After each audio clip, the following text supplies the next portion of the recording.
Grace, mercy, and peace to you from God our Father and the Lord Jesus Christ. Amen. Dear friends in Christ, 2 weeks ago we celebrated a Confirmation Sunday, a day in which we were able to claim again the promises of God that He has given to us in our baptism, that the Lord is our God and we are His children.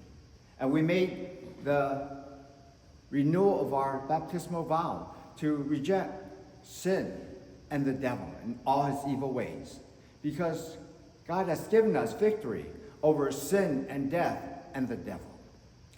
Last Sunday, we celebrated, commemorated, observed Reformation Sunday. It is October 31, 1517, that the young Augustinian monk Martin Luther nails the 95 Theses onto the church door in the church in Wittenberg, Germany. It was the 95 Theses or statements or issues that he wanted to debate the church leaders. He wanted to do so the very next day on November 1st, which on the church calendar was All Saints' Day, a day to remember those who has passed on before us. That launched the Reformation. It was the way Martin Luther was protesting against these teachings that were hindering people in their faith in Christ. It was because of the protesting that we are called Protestants, and those who were excommunicated with Luther were now called Lutherans. But what was he protesting against? Something like indulgences. The church was selling certificates of forgiveness, where people could buy a certificate for stealing and then go and steal something and then say simply, I am not guilty. I have forgiveness because I already have a certificate of forgiveness. And so that kind of practice was hindering people in their faith in Christ. Today, we observe, celebrate, and commemorate yet another important day, All Saints' Day. And we are reminded that we are both saint and sinner.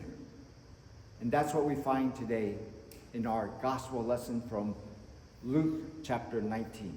We are moving on to this next section of Luke's gospel, where we are much more focused on Jesus and his imminent arrival into Jerusalem.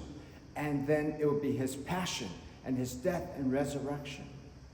Instead of the traditional All Saints' Day readings, which would be the Gospel of Matthew and Jesus teaching the Beatitudes in Matthew chapter 5, I am staying with our Pentecost 21 lessons so that we can stay focused on this Gospel of Luke.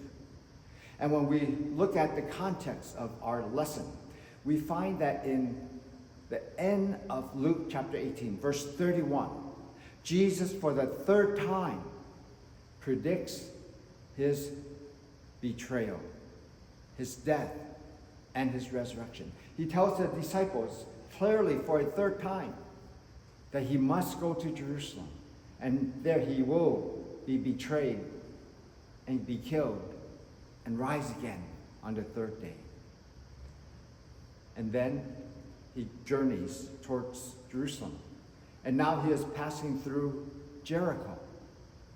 Now Jericho, you might know of Jericho from the Old Testament. That was where Joshua marched around the city for 7 days, and then they blew their trumpets, and the walls came tumbling down, and they were able to capture that city. But there's a few other things about Jericho that is very interesting. It is believed to be one of the oldest continuously inhabited cities of all time. Jericho is also one of the lowest lying cities, being 800 feet below sea level. So those are some facts about Jericho. But here Jesus was on his way to Jerusalem. He's passing through Jericho. And there he has an encounter with a man named Zacchaeus. He was a tax collector. Not only was he a tax collector, the Bible says that he is the chief tax collector. In other words, he was the one in charge of all the other tax collectors. If tax collectors were considered cheats and sinners, Zacchaeus was the worst cheat and the worst of sinners. He was probably the one directing the other tax collectors about how much to overcharge people and overcollect in the taxes. He was the one that would collaborate with the Romans in order to take advantage of other people. So of all the people, Zacchaeus would be the one who was most despised, the one most hated, and probably other than the other tax collectors, he had very few friends. He was all alone. And when you are all alone, that's not a very good place to be.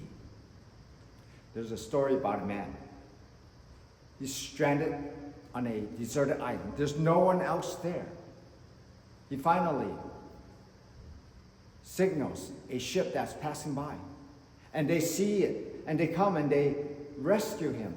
And when they came onto the island, they asked the man, "Is that your hut?" He says, "Yes, that's where I live." And they asked him, "Is there anyone else here?" And the man says, "No, there's no one else here." "Then what's that other hut?" He says, "Oh, that's my church." And they were very, very pleased to hear that. Then they pointed the other direction and said, "And then what's that hut? If there's no one else here, you have a home and you have a church. What's that third hut?" And the man says, "Well, that's the other church. I got mad at my first church, and so I went to the other church." Even when he was all alone, he would get mad at himself. So being alone is not a good thing. We need the church. We need one another. And so we look at Zacchaeus and we can say, what a poor guy. He's rejected by others. Very few friends. And yet he had the same need and longing as everyone else. He needed to be accepted. He needed to have friends. He needed to have someone who would love him unconditionally. And then he heard about Jesus. Jesus had become so well known throughout all of Galilee and then through Samaria. And now as they journeyed down to Judea, word about Jesus was spreading. All of his miracles, his teachings, forgiving people of their sins, challenging the Pharisees and their legalism. Word had spread that this might be the Messiah, the one who could give people hope, the one who was proclaiming good news, the one who was demonstrating the power of God in his life. When you hear of such a thing, you too would be interested. You would be curious. And that's what Zacchaeus was.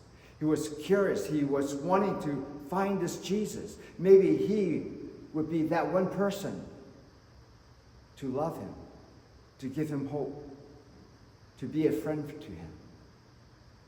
And so he wanted to meet Jesus. He was seeking him out. But so was everyone else. There was a crowd of people as Jesus was approaching. And Zacchaeus, being small in stature, could not see where Jesus was. He couldn't catch a glimpse of him.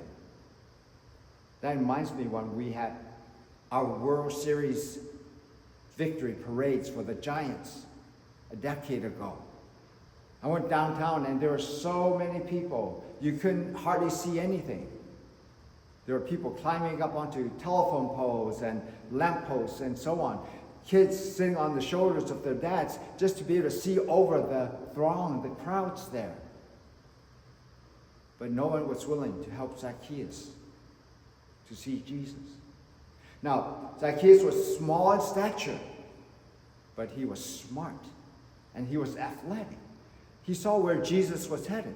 So he goes down that direction and he climbs up a sycamore tree just so he could see Jesus. It's no accident that Jesus then is passing by that way. Jesus knows what is happening. When Jesus reaches the place where Zacchaeus is hanging out, Jesus looks up and says, Zacchaeus, hurry down. I must stay at your home tonight. Jesus already knew him by name. He already knew his circumstances. He knew everything about Zacchaeus. And Zacchaeus, hearing that invitation, hearing that good news, those words of acceptance, hurries down and receives Jesus joyfully. And they go to Jesus and they have this meal. And the people saw what was happening and they were grumbling and said, how can Jesus go to the home and eat with a sinner? He is the worst of sinners. And so they were grumbling. They were self-righteous, thinking that they would be more deserving, that Jesus should come and dine with them rather than that sinner.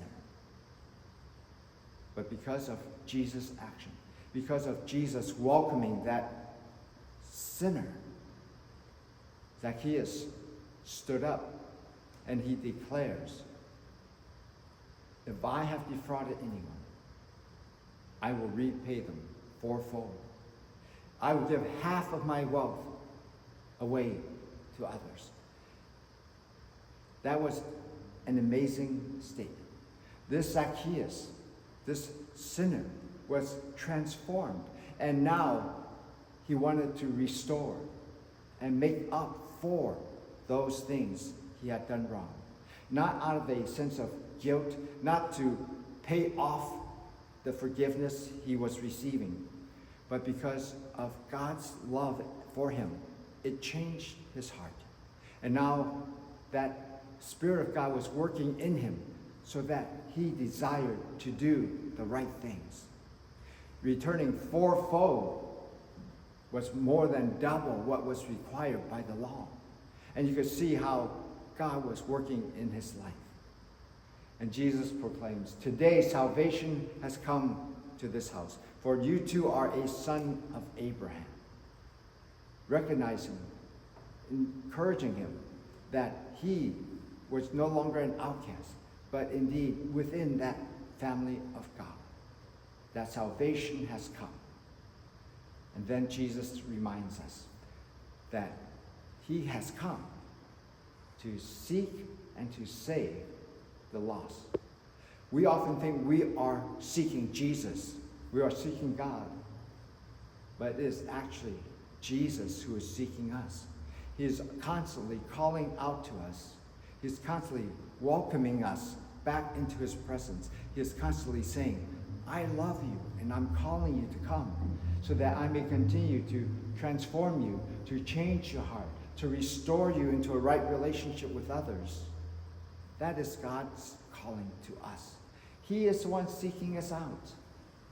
And even as he is seeking us out, he gives us that desire to respond back to him, to seek him. And we do so as we seek the Lord through the scriptures, through the word of God. As we seek the Lord once again, as we come to the Lord's altar to receive again his body and blood, in, with, and under the bread and wine, that presence of God that is ours to embrace. Jesus says to Zacchaeus, today salvation has come. And that's true for each of us. As we celebrate All Saints' Day, we remember that salvation comes to all who have faith and believe in Jesus as their Savior. That is God's gift to each one of you, now and each and every day. So today we recognize that we are both saints and sinners. Sinners because we fall short of God's glory, but we are saints in God's eyes because of what Jesus has done for us by his death and resurrection. Today is a day for us to remember those who have passed. It's also a day for us to remember what God has done and what he has promised for us in the future. In the name of Jesus, by his power and for his glory. Amen. Amen. And now may the peace of God, which surpasses all human understanding, guard safe your hearts and minds in Christ Jesus our Lord. Amen.